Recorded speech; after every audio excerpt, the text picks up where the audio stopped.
and welcome back to another day in the arena. It's me, it's CGB, and today in the arena we return to the mono-colored aggro game plan because mono blue has made it hard enough to play mid-range and control that you really don't want to. You need to punish decks that think that sitting back on turn 2 counter, turn 3 counter, turn 4 creature counter is good enough, and in order to do that you need to play 1-drops and 2-drops that significantly impact the game, and mono white is a good color to do that. Now mono white has had trouble because the primary deck in the format for a while has been mono black, and mono black has a pretty good matchup with mono white. Not perfect, but it's not like an easy toilet gaming experience to beat mono black. It's very hard. So mono white, after losing a lot of cards in rotation, has fallen out of favor a bit, but I think that mono white will have a very good matchup against mono blue, which has been the deck that I played more of yesterday than mono black, and we'll see if that holds up today. But I do know from checking the meta stats that mono blue is certainly out there. So if you are sick of losing to Hadi Jin, then put away your 2 and 3 color mid-range decks and maybe even your mono black deck, and you might want to pull out mono white. It does have some cards from the new set, and it needed them because many of the all-stars of the deck did rotate. Guard of Dominaria is a card I wasn't super excited about in spoiler season, but I've come around to thinking that it's much better.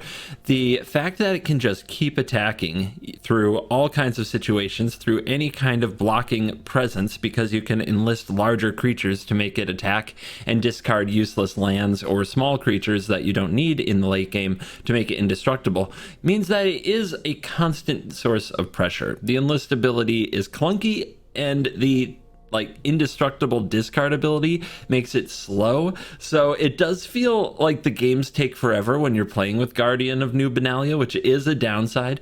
But as far as effectiveness, it is a very effective card that I look forward to showing off in the video. The next card is Anointed Peacekeeper.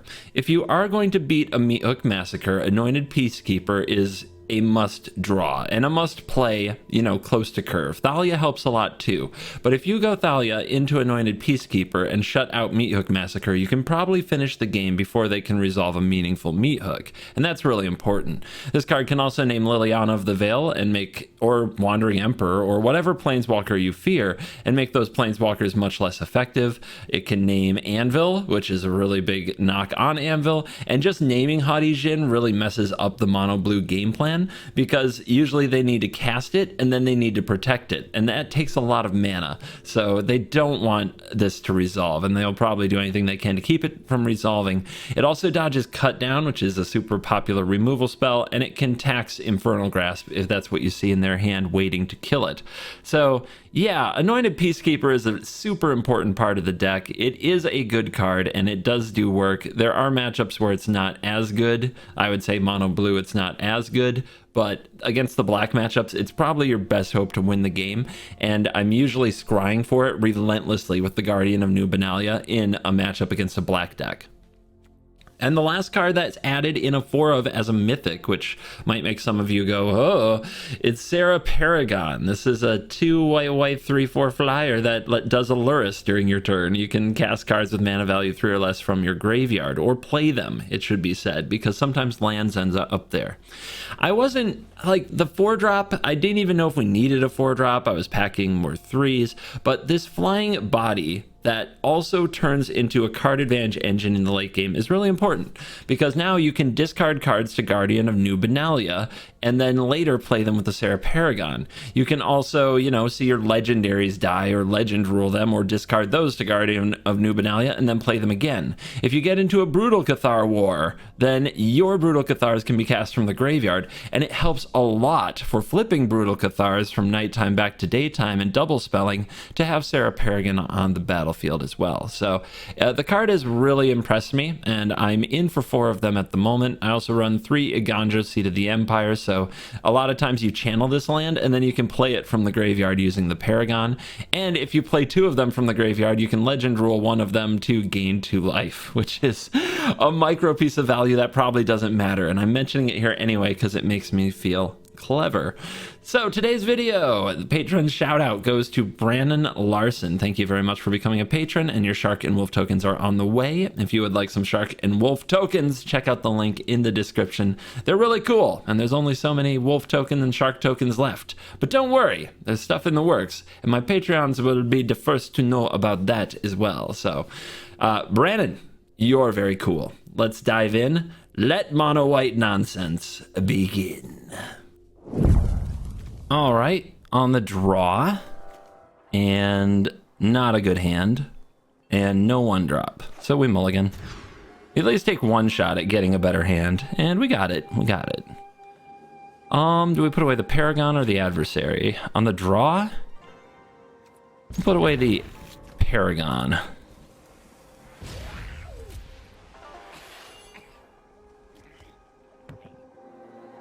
I hate this pet for obvious reasons.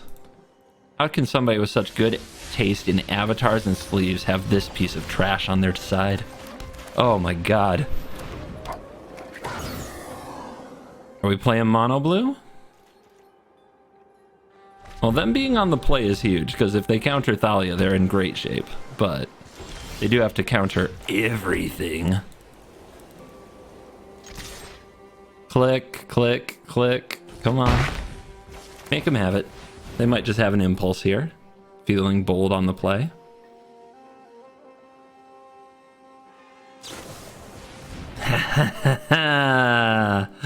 Yes. Okay. Cool.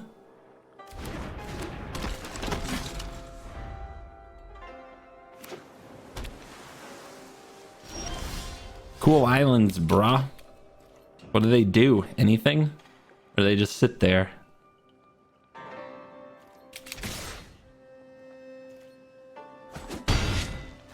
Alright, we do need to find some kind of a solution to the Jhin, because they might be about to slam it. But if we draw a land, we can Adversary, which is pretty good. But we do need to battle through it. So they can play a Make Disappear here. We could play the Initiate to play around it. If they have a Syncopate, then this plays around the Syncopate. Choices, choices, choices. Let's go for this.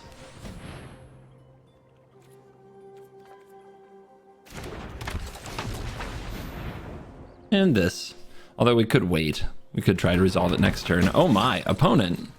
Aren't you going to resolve something? Yes. Yes, you pay for that, consider. You pay for that, consider, opponent. Hey up. Go ahead. Jhin time? No, not yet. We're gonna... Okay.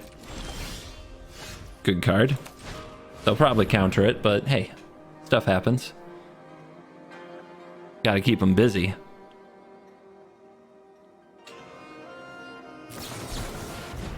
Four mana Scorn. Alright. Enlist. Thalia. We need a land, so that if they play Jhin, we can play Adversary. Ooh, Brutal's good too. But I think Adversary good enough. When you got it, you got it.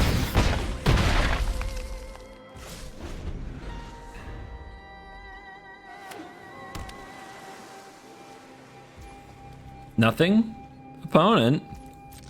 Opponent, why aren't you playing magical cards? So if they march here, it costs them 2 and then 3 more, so they do have to tap out. Let's go for a Peacekeeper. March is the only thing that saves them here, I think. Like 1 Fading Hope doesn't do it, maybe 2 Fading Hopes.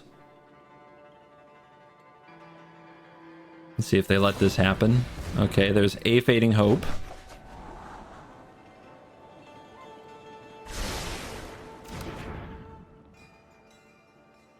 You're still under lethal threat, but you... Okay. Well, I mean, sure. Die. Just die then. Love it. Love it. What did we learn? Be fearless. Just throw your spells at them. What are they gonna do? Impulse? We go first with 1-drop, 2-drop. I miss the days of the Initiate just growing every single turn. It's kind of hard to do with this deck because there's so many 2-power creatures. All right, hard mode. We've got to go up against black. And the black deck is a difficult battle. You got to be able to beat meat hooks. 2 curtains. 2 curtains, huh? Yeah, I guess we got to start somewhere.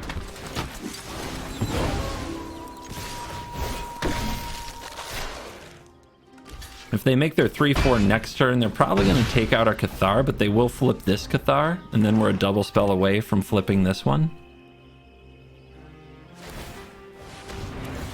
It does make it also more likely that we'll hit a land for our 4-drop, whether it's Paragon or Adversary. And if we play the Paragon, then we can cast Brutal Cathar from Graveyard. Okay. We didn't draw the land. That was a worst case scenario for sure, because now we can't attack through this Revealing Eye. But I guess let's get a look at this hand. 2 Lilianas, 2 Sorens, 1 Trespasser. Oh, the Trespasser eats our graveyard for the Paragon too.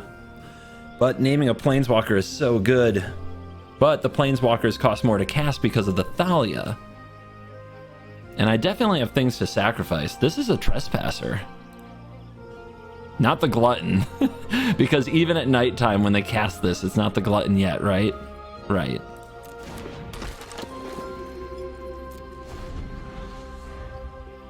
They did hit the land like a boss. Okay. Well done, opponent. Nobody knows Dominaria's shadows like me. We'll give up the Initiate. I've always hated. Come on, land. Why aren't you showing up? Jesus. Oh my god. Brickwalled by this 3/4 with an Intrepid Adversary in hand. I could frickin' die.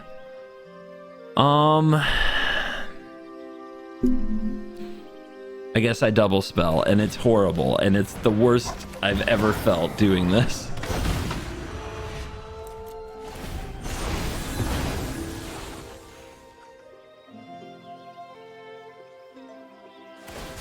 I'm giving up the Adeline because the Paragon on the board can just cast things from the grave, so that's the hype. Or are they gonna, they're gonna play second Lily, make me sacrifice the mechanic? Sure. They're doing what they can. This fight finished before brunch. Alright, kinda got there, didn't we? But still haven't found the land. Alright, Lily down. Fine. I know when I'm not wanted. Flip! Okay, I'm sure they're as frustrated as me with the situation, but, you know, I'm a little less frustrated because I won. On the draw sucks, but what can you do?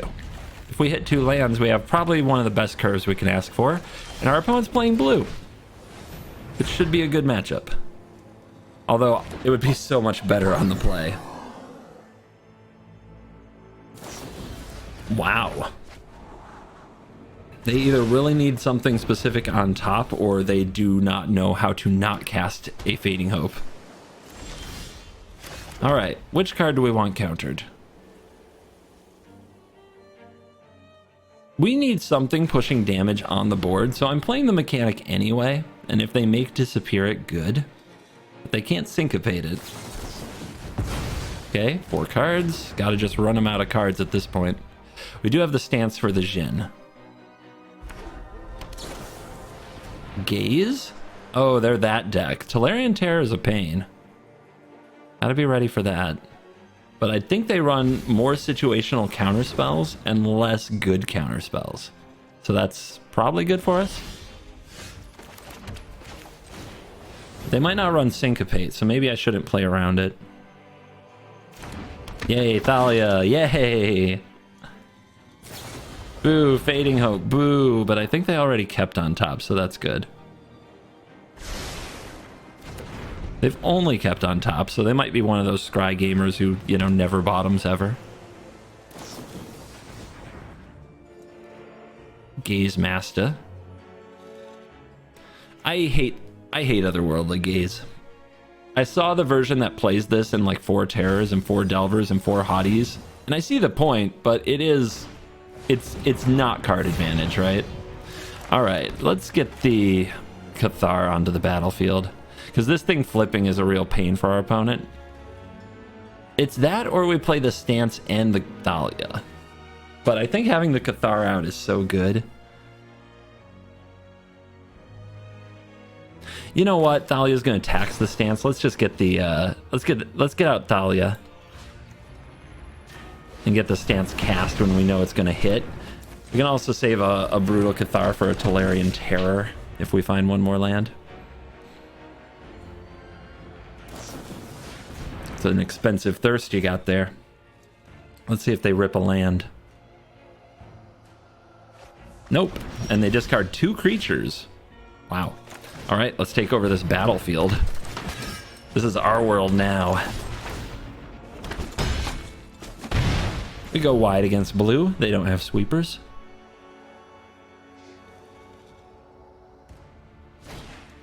All right, they do have a 1 mana 5/5.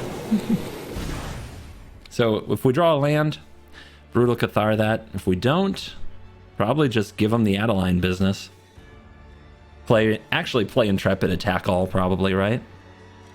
If they trade with the Adeline, good.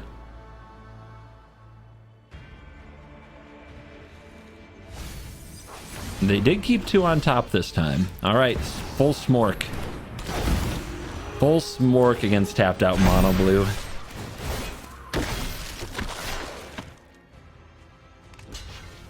Block on the Initiate. Wow. I thought they'd at least block the Thalia, but I don't know.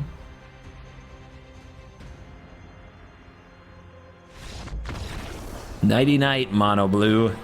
Get off my train. Ooh, it's a great curve. The 4 lands has me nervous. Just never draw another land and we're good. Never draw another land. Easy. Or maybe we get to use this as a channel. A little channeler. Wingard. Gain land. Oh no. Probably makes Thalia good. Although more Thalias is not the greatest. Nah, maybe they use removal. Pass turn. That Shuffler's fine.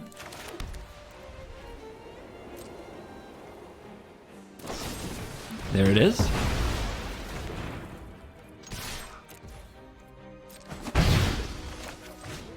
More Thalia. Gotta keep meat hooks at bay. Let's see if I get to... Yep, this time we're going up. Okay, they can't cast Make Disappear, so let's play a Peacekeeper. Have a look at this hand. Thirst, hook, hook, thirst, Celestis. I choose the Meat Hook Massacre.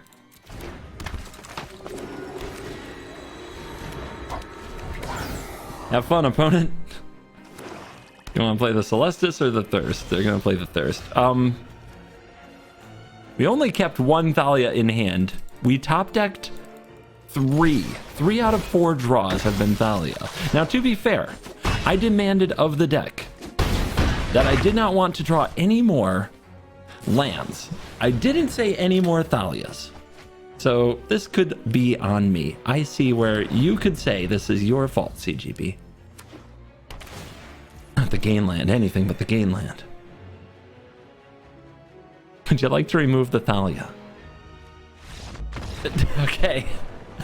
Fortunately, we just taxed them out of the game and they did nothing to see our 4 Thalias.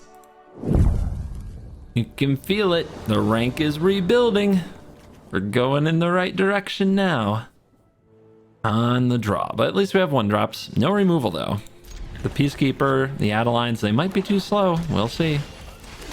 Let's see. Play this because it can attack into an underdog. 3 Adelines now.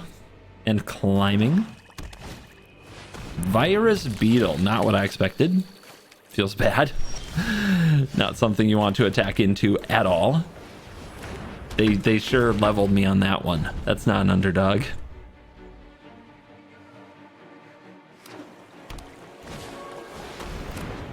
Trades. Trades.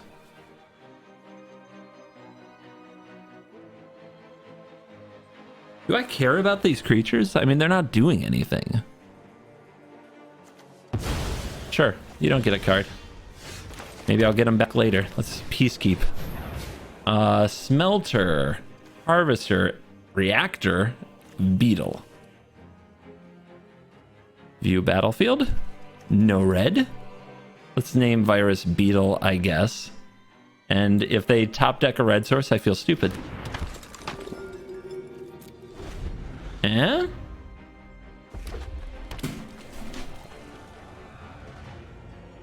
I...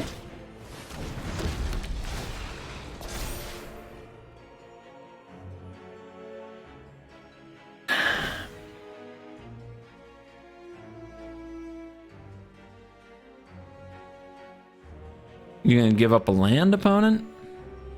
I mean, imagine ignoring their Braids trigger. They're actually gonna try to keep this reactor. It's so bad. Oh my god, they did. Oh, they did keep it. Oh. So.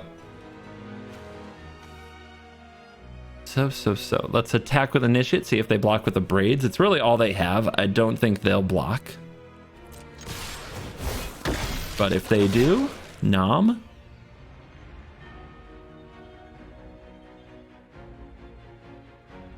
They keep touching this. It takes 4 mana, right? I'm not crazy. They keep acting like they're going to use it right now. So right now they don't have removal. It's conceivable I play this land and then play this Paragon instead of playing these Adelines. Yeah, let's do it. Value next turn, guys. Value.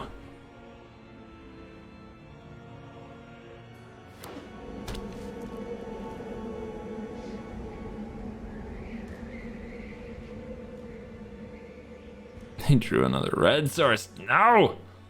Stop! Stop it. Why are only my bag keeps punished?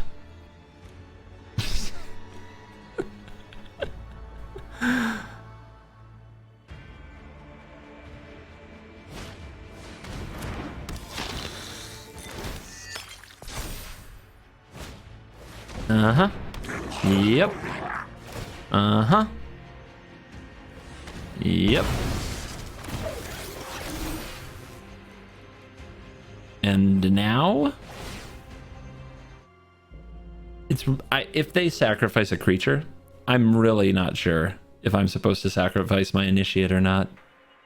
I think I'm just supposed to let them draw.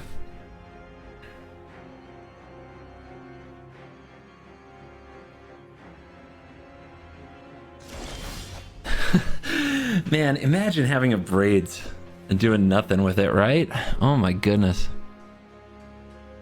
So we get the Mechanic, we get the Adeline, we attack. Our Hopeful Initiate can be a 3/4. Our Peacekeeper doesn't really want to attack, does it? Trade with this 3/1? Not great.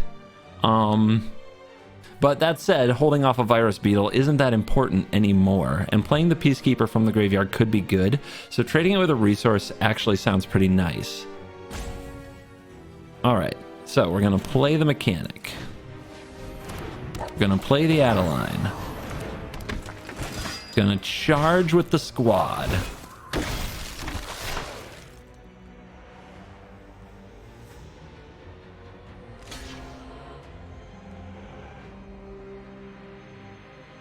Yeah, there's the trades.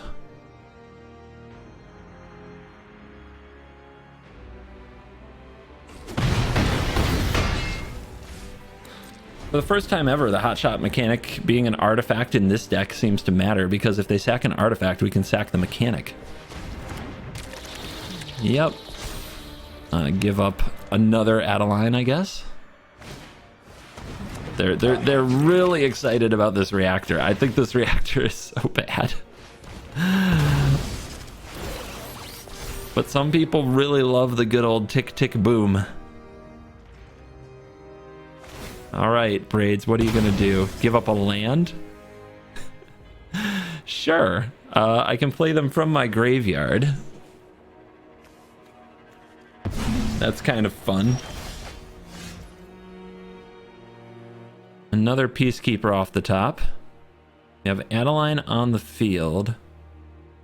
Don't have a ton of uses for our mana, which is frustrating. Let's yeah, let's hit land drop from graveyard, Peacekeeper from hand.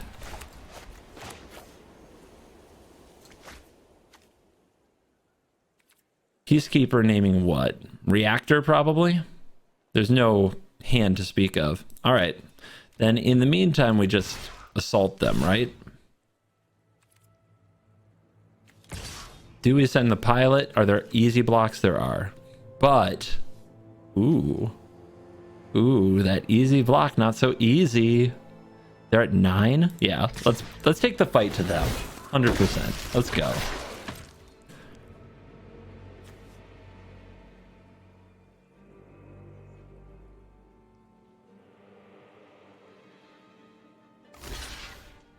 That's a lot of blocking on the initiate.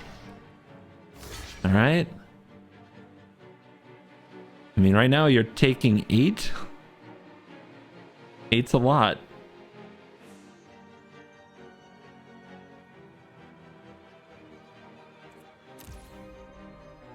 Do I want to kill Braids that much? I could just play this and name Reactor. And kill the Braids.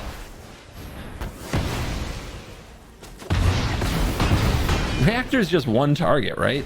I am not crazy. It deals damage equal to the charge counters to target player and up to 1 creature. So I don't get it.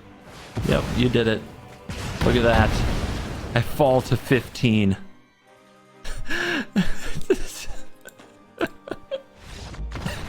You did it. Kaboom.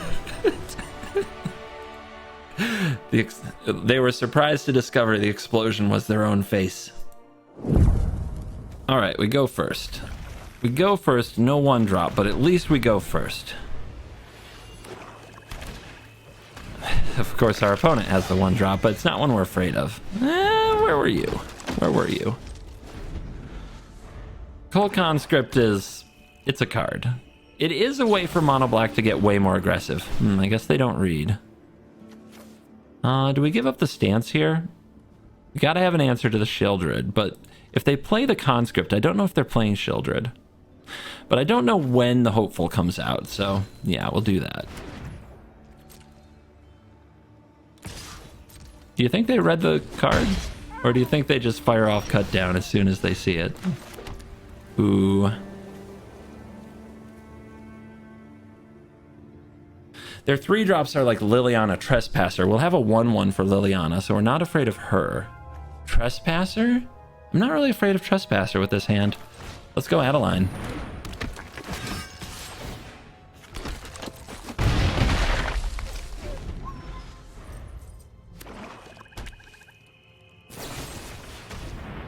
Opponent?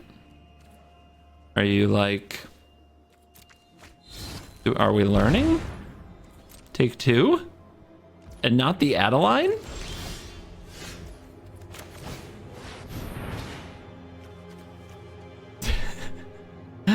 I name Sheoldred the Apocalypse. Now that we let that Valorous stance go.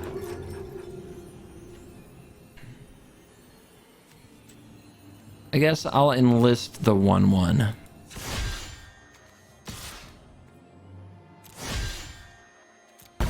Because scrying's fun. No mana. I guess we just want mana, right? If we hit land for adversary, we should win. Uh-huh. I mean, they really like making me discard, don't they? Like, that's something I haven't been taking into account. What if they enjoy this, right? Just, ooh. Free discards all day. Come on down, Liliana. You can make me discard another card.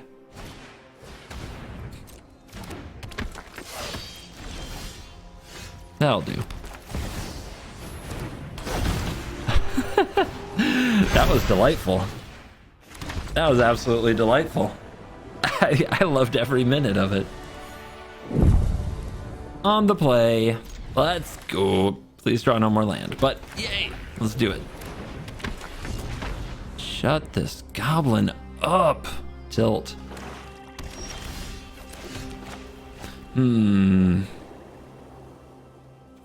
Priority check. Nothing. So they might have Infernal Grasp. Let's go with Thalia. Also attacks into an underdog. Whoa. Arista thingies. Okay. We make a 1-1, the opponent will just block it. We'd prefer they made some kind of mistake here. Maybe block the Death Toucher onto the Hopeful. Give up that creature. Okay. There's definitely a time and place for post-combat Adeline. That is, in my opinion, the right one. If you want the opponent to make a block like their only board presence, that is also life gain on your 1-drop that you can get back with Sarah Paragon. Ooh. Ooh. They're going to gain life and take damage. Uh-oh. Voice of the Blessed. Voice of the Blessed.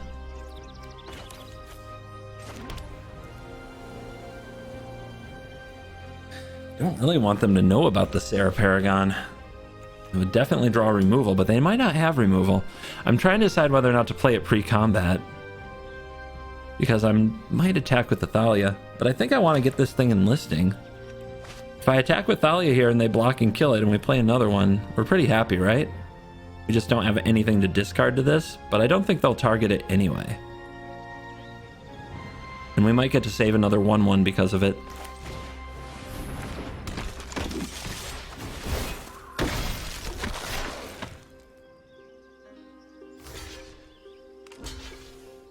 Alright. Did not save the 1-1. Did get some hits. Thalia returns. What we didn't want them to do is trade for the Adeline with their Death Toucher. So sometimes you throw away a few pieces and they feel emboldened making certain blocks, like they have more time than they do.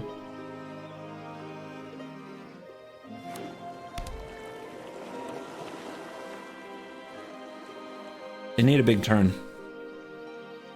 Every creature they play gets him a life, right? Oh, it's getting thick over there.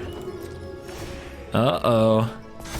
5/5, but it looks like that's their only play.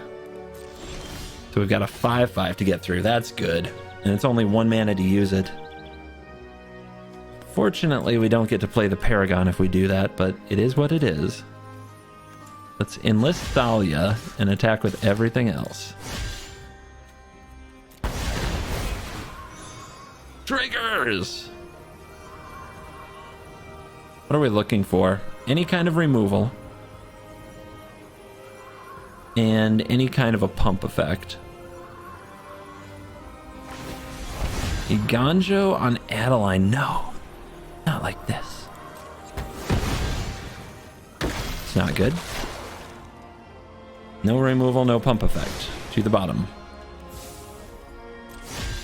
Let's see if they're ready to play around the Iganjo, though.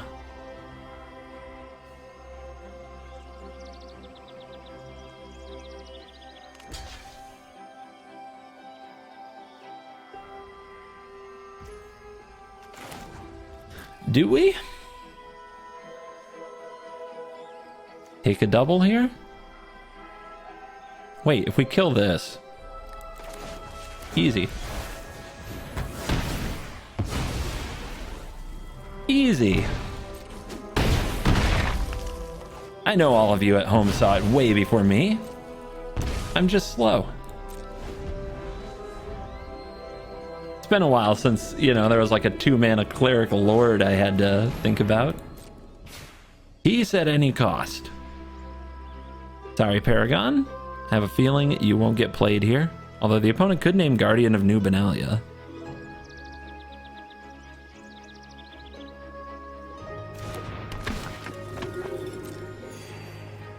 For life, right now they go to 1. On a swing out.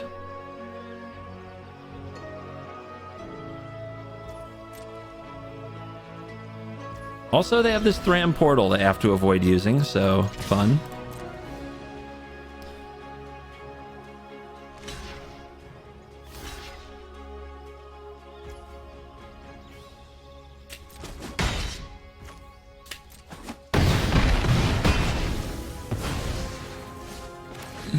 More Thalia? Always. Don't tap that portal. Could be bad. Could be bad for you. Is there an "are you sure" prompt when you're at 1 and you have a portal that you're trying to tap with auto tapper? I wouldn't know.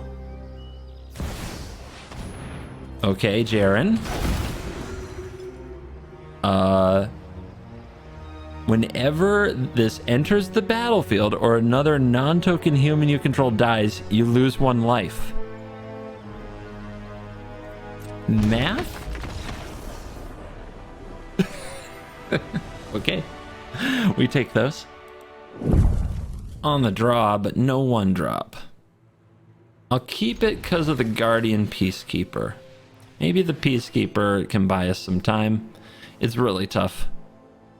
I'm a little scarred. I'm scarred by a meat hook massacre. It made me sad. Now I'm like, I don't want to lose to that again. And we haven't played enough mono blue. Alright, drew the 1-drop. Cool. Let's see how God Draw like the mono blue Delver is.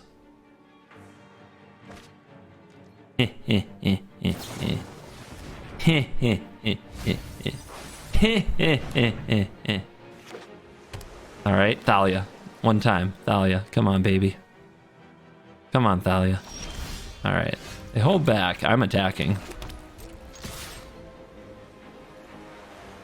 If they can't race with Delver, do they keep it around? I don't know.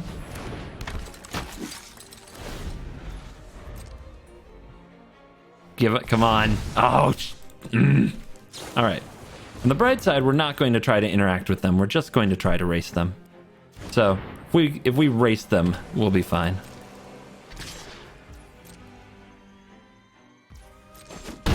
Alright, possible Fading Hope.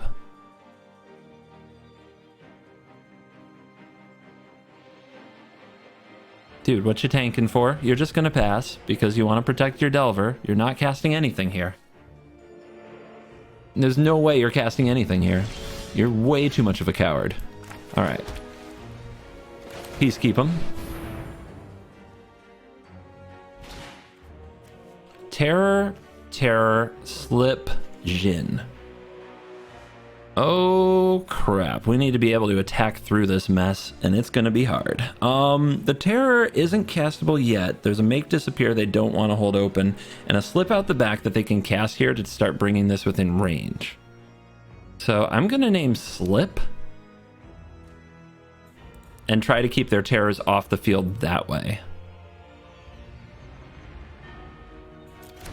We can also like double as a removal spell. All right, let's enlist to get the scry.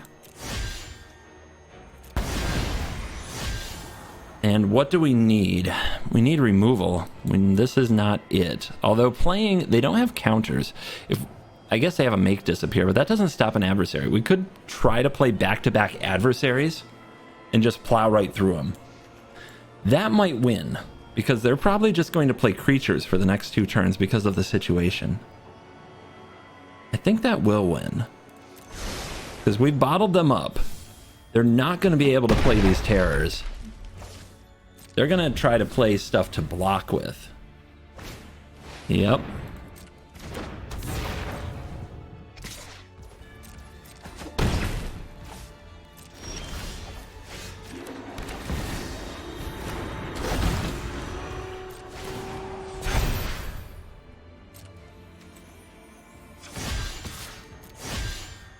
Come on, hotshot. You've been enlisted in the army of Dominaria. Those can go to the bottom. Pretty much removal spells is the only thing here that I need now. We're coming in for 10, buddy. Okay, you're at 4. What you gonna do? Land. Terror, okay.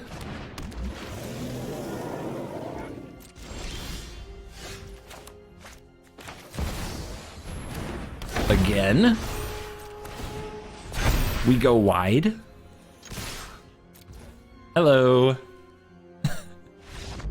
Death to mono blue. And we're on the play. Let's do it. Hopeful Initiate. Garden of Benalia. Uh-oh. The classic. Mono red. The classic enemy. The real showdown. Drawing land is good. Would be nice to do it. Please. Their adversary is so bloodthirsty, and it's a 3/3.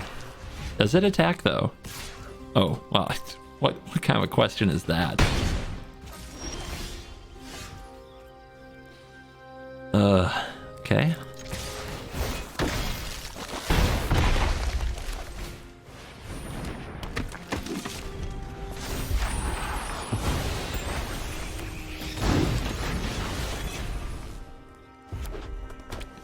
What you got, Mono Red?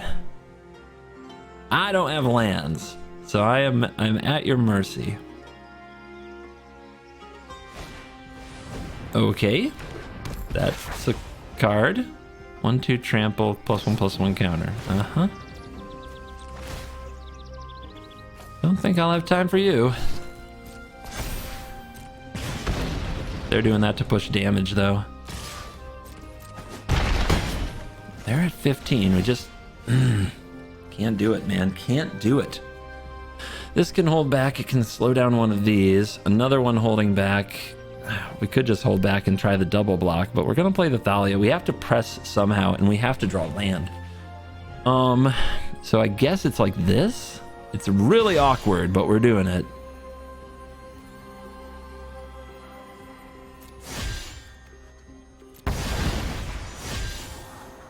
Land! Good God. All right. Don't suppose you'd like to block? You know, for fun? Fun and magic. Let's go. Okay.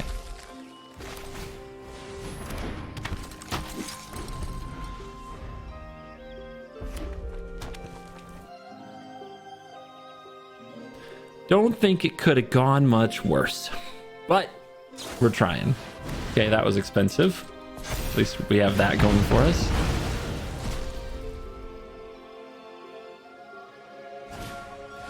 Uh-huh. We're at effective 3 here from an all-in. When it doesn't go all-in. I think we have to chump for life. We're just getting too low. Feels bad, but I think this is the play.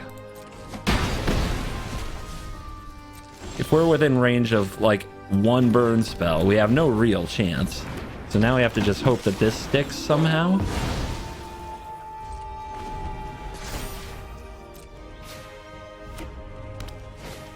Ah, they had 1 more creature. If they had had 2 lands, we had a chance.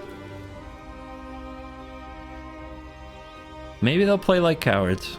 That's our best shot here.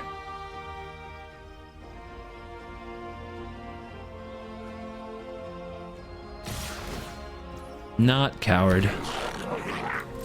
Okay, you here.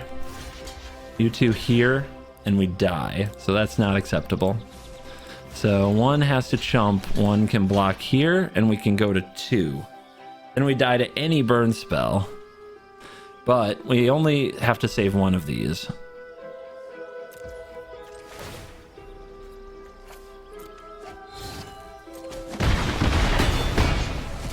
Okay.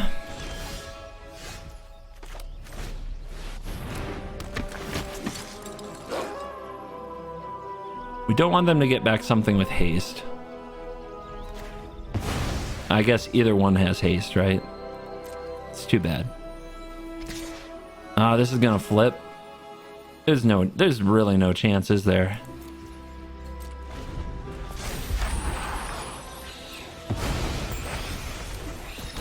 Two mana screwed. There's the land we needed them to rip last turn. Of course, they might have just, you know, had plenty of spells in hand.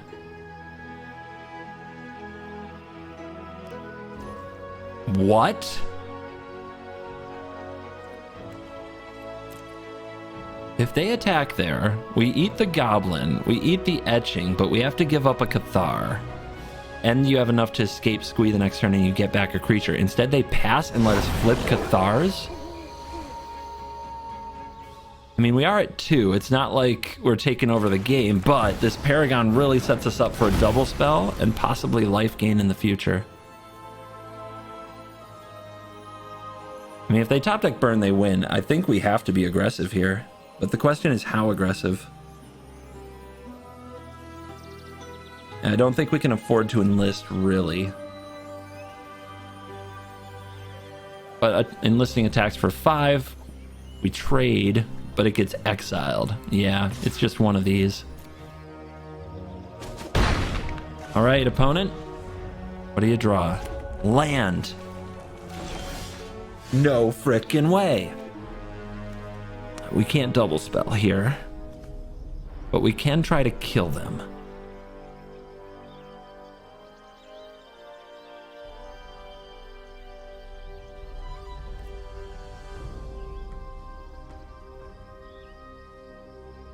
You gotta block both of these, right?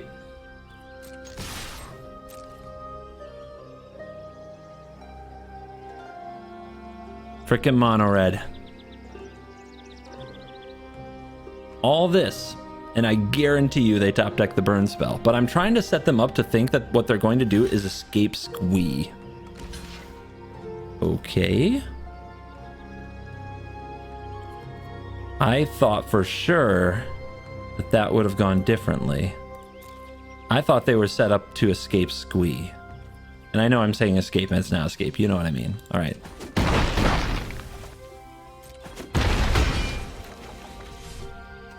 All right, now if you leave the battlefield, we get 2 life.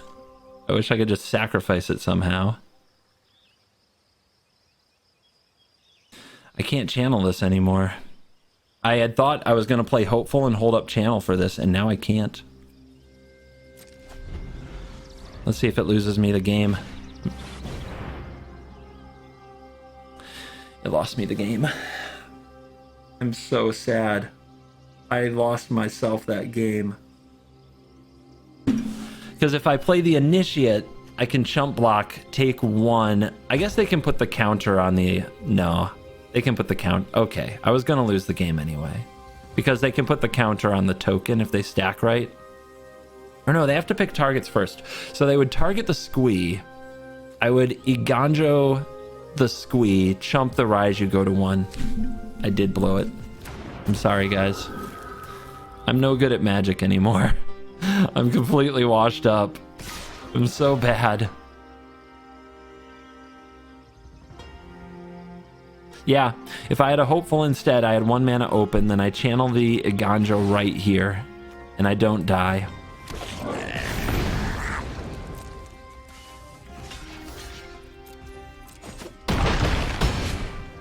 That's what I had in mind, and I just brain farted. I was like, play Guardians better than play Initiate, right? I was thinking about that the whole turn, that I was gonna have Iganjo open and Initiate, and I just didn't do it. And we are back for the post-game wraps, and basically I'm the worst Magic player ever because a good amount of these losses are on me. I don't know. Part of it, I don't like playing aggro. You guys know this. I can't always play it well. So take these stats with a grain of salt. They should be better. And I mean a few grains of salt. I hate playing this deck and losing. It's probably the worst feeling I know in Magic because it feels like I had really nothing to do with it. And the wins are also unsatisfying. So I'm not giving it a great review. It's really just me. Like white aggro and red aggro, as you guys know, aren't my vibe, but it is probably what is needed in the meta, because if we check these numbers out, we are 4-1 against mono blue, 80%. The 1 game I lost, I promise you, I was an idiot. That's why I lost. Mono black, better than expected, currently 3-2. If we can stay above 50% against mono black, then you've got to feel pretty good about this deck's position in the meta. And then you also see wins against things like black red and wins against Jund. And you're like, all right, deck might carry some, deck might have legs. Overall 68% win rate. almost nice, but I had to throw it. And I think that it is the right pivot for the meta. I think that if you're going to see as much mono black and mono blue as you do, as well as 3-color mid-range, mono white is a deck that gets under all that, taxes them, and beats them. I think the biggest thing holding back mono white, it's not as fun as it used to be. And by fun, I'm trying to get in the head of some of the mono white toilet gamer. Again, when I say toilet gamer, I mean literally you play it on the toilet. We all know it. Not an indictment or anything. But I'm trying to get in the heads of them about what was fun. And mono white last time, it did feel really satisfying to have a card like Luminarch Aspirate that, you know, moved +1/+1 counters so that your creatures kept getting bigger so you could keep getting aggro. And if you drew 2 or more of those and just were like counter, counter, counter, and all your things are huge and you swing, that felt really satisfying and exciting. Whereas this deck, like, you feel it. You play Hopeful Initiate, you play Thalia, then you play Brutal Cathar. So your Hopeful Initiate is stuck as a 2/3. You had a good curve, and your Hopeful Initiate is stuck as a 2/3. The largest creature power-wise you usually play is a Kicked Intrepid Adversary. Even your 4-drop is a 3/4. It's not very exciting, you know? It just doesn't have the same, like, boom. So without that scale, I think what's going to hold mono white back is honestly people don't feel like it's as good, even if the win rate is good. So I'm curious to see what happens after this video comes out and if people try this build and if they are winning. I think if you hate losing to mono blue, you do what you gotta do. It's probably something like mono white aggro. Thank you for watching this video. As always, I will see you in the next video. You're cool.